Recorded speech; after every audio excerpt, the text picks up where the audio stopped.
আসসালামু আলাইকুম রহমতুল্লাহি ওয়া বারাকাতুহু। সম্মানিত দর্শক, জনাব তারেক রহমান সাহেব দেশে ফিরেছেন 17 বছর পর 25শে ডিসেম্বর 2025 সনে।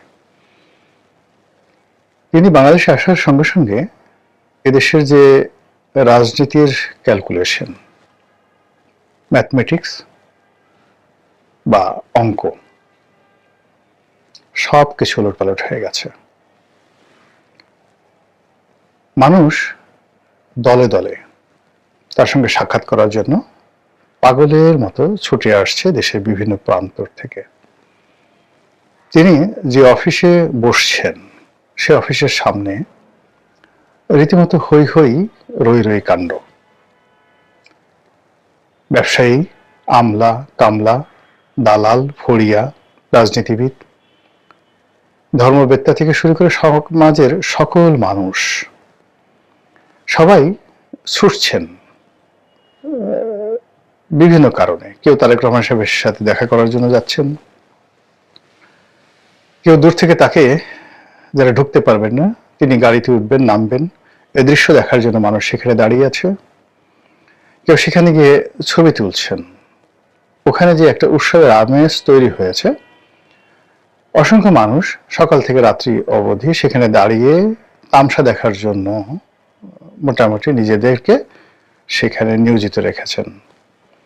মানুষের মেলায় যেতে বা বিপণী বিতানে ঘুরতে, নিউ মার্কেটে ঘুরতে, বই মেলায় ঘুরতে যেভাবে আনন্দ উপভোগ করে, এমনি এই সময়টিতে এসে তারেক রহমান সাহেবের অফিসের সামনে বহু মানুষের যে আগমন, ঠিক এরকম একটা পরিস্থিতি তৈরি হয়েছে। এটার ভবিষ্যৎ কি? এভাবে কি চলতে থাকবে? না। যারা আসছে তারা উৎসাহ থেকে আসছে, উদ্দীপনা থেকে আসছে, আবেগ থেকে আসছে। অনেকে শুধুমাত্র তামসা দেখার জন্য আসছে। এটি 3-4 দিন পরে এটা থাকবে না, এটা হল বাস্তবতা। পরবর্তীতে যে পরিবেশ পরিস্থিতি হবে তাকে নিয়ে কেন্দ্র করে, সেটা হলো তার আম্মা যেভাবে ফিরোজাতে ছিলেন, তার আম্মা যেভাবে ঠিক 2017-18 সনে বিএনপির অফিসে আসতেন, বসতেন এবং মানুষজন যেভাবে স্বাভাবিকভাবে যেতেন, ওরকমই একটা অবস্থা হবে। আগামী জাস্ট অল্প কয়েকদিনের মধ্যেই এই মোহটা মানুষের কেটে যাবে। দ্বিতীয় যে বিষয়টা হলো যে তারেক রহমান সাহেবের আগমনকে কেন্দ্র করে নানা রকম হিসাব নিকাশ হচ্ছে। তিনি হঠাৎ করে এলেন কেন? কে তাকে আনলো? কে তাকে নিশ্চয়তা দিল এদেশে আসার জন্য? তিনি তো আসতে পারছিলেন না। এবং এই অল্প কয়েকদিন আগে তিনি নিজে ফেসবুকে পোস্ট করে বলেছিলেন যে তার বাংলাদেশের আগমন তার একক সিদ্ধান্তের বিষয় নয়, বহু পক্ষ এখানে জড়িত। তো সেই পক্ষগুলো হঠাৎ করে তারেক রহমান সাহেবের ব্যাপারে ইতিবাচক সিদ্ধান্ত কেন নিল? সেই পক্ষগুলো কারা? সেটা কি আমেরিকা? সেটা কি কানাডা, যুক্তরাজ্য, জার্মানি, নাকি ফ্রান্স অথবা ভারত? যারা অতিরিক্ত চিন্তা ভাবনা করেন, বিভিন্ন রকম ক্যালকুলেশন করেন, তারা এসব বিষয় নিয়ে আলোচনা করছেন। এরপর তিনি আগামীতে কিভাবে রাষ্ট্র চালাবেন, দেশ চালাবেন, এর কারণ হলো আজকের এই দিনটি পর্যন্ত আমি যে ভিডিওটি করছি, এই দিনের বাস্তবতা হলো 2026 সালের এই দিনের বাস্তবতা হলো মানুষজন ধরে নিয়েছে যে তিনি আগামীর প্রধানমন্ত্রী।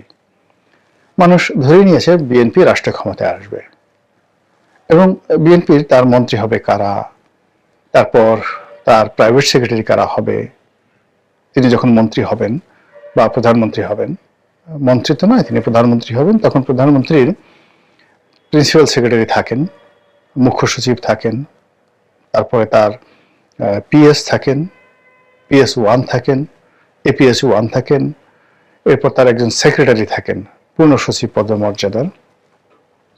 কারা হবেন এগুলো নিয়ে রীতিমতো দর কষাকষি, লবিং শুরু হয়ে গেছে। এটাই বাস্তবতা। তারপর বিএনপি জয়লাভ করবে, শতভাগ জয়লাভ করবে, কিন্তু কত সিটে জয়লাভ করবে এটা বিএনপি ঘোষণা করছে না, বিএনপির অনেক নেতা বলছেন মিনিমাম 260টি সিট তারা পাবে। কিন্তু এখন যে অবস্থা চলছে, এরকম যদি চলতে থাকে সিটের সংখ্যা বাড়তেই থাকবে, 260 থেকে বাড়তে বাড়তে 280 হয়ে যাবে, এবং শেষ অবধি যদি সেই 1973 সনের নির্বাচনে আওয়ামী লীগের মতো অবস্থা হয়, তাহলে হয়তো 2 থেকে 3টা সিট বাইরে যেতে পারে, বাকি সবই বিএনপি পেয়ে যাবে। কিভাবে পাবে সেটা ভবিষ্যতে দেখা যাবে, কিন্তু বাস্তবতা এখন ওই পর্যায়ে চলে আসছে। মাঠে বিএনপির কোনো প্রতিদ্বন্দ্বী নেই এই মুহূর্তে। ইচ্ছাই হোক অনিচ্ছাই হোক 1973 সনে বঙ্গবন্ধুর সঙ্গে দেখা করার জন্য যেভাবে মাওলানা আব্দুল হামিদ খান ভাসানী ছুটতেন, এখন তারেক রহমান সাহেবের সাথে দেখা করার জন্য জামায়াতের আমির ছুটছেন। 1973 সঙ্গে বঙ্গবন্ধুর সঙ্গে দেখা করার জন্য সকল ছাত্র যুবক থেকে শুরু করে সবাই লাইন দিতেন। এখনো ঠিক ডাকসু, রাকসু, জাকসু যত ছাত্র সংসদের নেতৃবৃন্দ রয়েছেন, তারেক রহমান সাহেবের দর্শন লাভের জন্য তারা ছুটছেন। তো অসুবিধা কোথায়? অসুবিধা হলো যে যখন অপ্রত্যাশিতভাবে কোনো কিছু ঘটে, এবং যখন যিনি ড্রাইভিং সিটে আছেন, গাড়ি চালান, গাড়িতে কি পরিমাণ তেল আছে, কোথায় যেতে হবে, গন্তব্য কি, এই বিষয়গুলো তার স্পষ্ট ধারণা না থাকে, তখন চালক হিসেবে তিনি একটা ডেঞ্জারাস সময় বা ভয়াবহ সময় অতিক্রম করেন। বলা হচ্ছে তারেক রহমান সাহেব প্রধানমন্ত্রী হবেন। এখন বাংলাদেশের রিজার্ভের অবস্থা কি, অর্থনৈতিক অবস্থা কি, তারপর এই মুহূর্তে বাংলাদেশের টপ 10 সমস্যা কি, প্রধানমন্ত্রী হিসেবে যেগুলো তাকে মোকাবেলা করতে হবে, এই বিষয়গুলো তিনি এখনো চিন্তা ভাবনা করার, গ্রাউন্ড ওয়ার্ক করার সময় পাননি। এর মধ্যে নির্বাচনটি ক্রমশ তার কাছে চলে আসছে। ফলে আগামী যে দিনগুলো, তাকে জনসভা যদি করতে হয়, অন্তত 10টি জনসভা যদি করতে হয়, হাতে সময় কই? এগুলো না অনেক ঝামেলা হবে সামনের দিনগুলোতে। কিন্তু তার সাথে বড় যে ঝামেলা, সেই ঝামেলা হলো তারেক রহমান সাহেব কি জাতীয় সরকার গঠন করবেন, নাকি তিনি ভারতের কোন এজেন্ডা বাস্তবায়ন করবেন? হঠাৎ করে জয়শঙ্কর বাংলাদেশে এলো কেন? আর তার সঙ্গে এইভাবে দেখা করলো, অনেকটা জয়শঙ্করের যে বডি ল্যাঙ্গুয়েজ ছিল এবং তারেক রহমান সাহেবের যে বডি ল্যাঙ্গুয়েজ, তাতে মনে হচ্ছিল তারেক রহমান সাহেব একেবারে প্রধানমন্ত্রী হিসেবে তাকে রিসিভ করছেন, আর জয়শঙ্কর ভারতের পররাষ্ট্রমন্ত্রী হিসেবে একজন স্বাধীন সার্বভৌম রাষ্ট্রের একজন প্রধানমন্ত্রীর সঙ্গে তিনি মত বিনিময় করছেন। এরকম একটা বডি ল্যাঙ্গুয়েজ সেখানে চলে আসছে।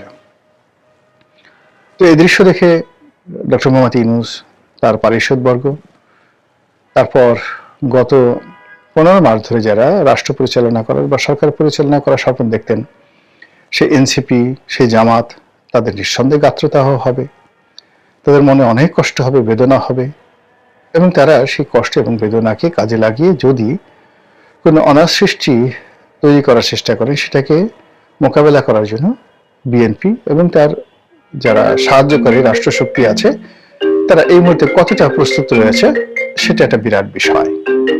কিন্তু অবস্থা দৃষ্টি মনে হচ্ছে যে বিএনপি এই মুহূর্তে কেবল জনপ্রিয়তায় ভাসছে, এবং বিএনপি এই মুহূর্তে রাষ্ট্র ক্ষমতা পরিচালনা করবে, ক্ষমতায় আসবে, ইত্যাদি বিষয়গুলো নিয়েই বিএনপি শুধু ভাবছে। এর বাইরে অন্য কোনো চিন্তা বিএনপির মাথায় ঢুকছে না। বিএনপির জন্য সবচেয়ে বড় সমস্যা হয়ে গেল যে তাকে এই মুহূর্তে ভারত বিরোধিতার যে একটা লেবাস দীর্ঘদিন ধরে তারা পরে আসছিল। ভারতের সাথে বন্ধুত্ব করা যাবে না, ভারতের সঙ্গে সম্পর্ক রক্ষা করা যাবে না।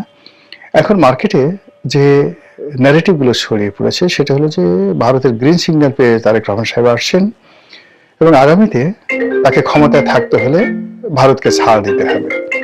তো এই যে ভারতকে ছাড় দিতে হবে, এটা তিনি কিভাবে মোকাবেলা করবেন এবং তার প্রেক্ষিতে কি ধরনের ছাড় ভারতকে দিতে হবে? আওয়ামী লীগকে রাজনীতিতে পুনর্বাসিত করতে হবে, নাকি শেখ হাসিনাকে বাংলাদেশে আসতে দিতে হবে, নাকি কি? এই বিষয়গুলো নিয়ে যত বেশি আলোচনা হচ্ছে, এবং বিএনপি বিরোধী শক্তিদের যে সকল সোশ্যাল মাধ্যম রয়েছে, তারা যে সকল ন্যারেটিভ প্রচার করছে, সেই ন্যারেটিভের কারণে ক্রমশ বিএনপি রাজনীতি যেভাবে জটিল